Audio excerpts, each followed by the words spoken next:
ఇదైతే Sunday blog అనమాట. పాపనైతే first ready చేసేసాము. బట్టలైతే వేసుకునింది తనే కొత్తవి.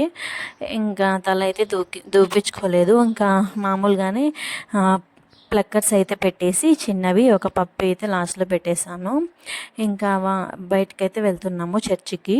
ఫస్ట్ అయితే ఇంకా నేను కూడా రెడీ అయిపోయి వెళ్ళిపోయాము. చర్చి నుంచి ఇంటికి రాగానే చికెన్ అయితే ఇంకా చికెన్ పచ్చడి వన్ సైడ్ అయితే చేస్తున్నాను. తర్వాత వచ్చేసి నేను ఇది చికెన్ కర్రీ కూడా చేస్తున్నాను అనమాట.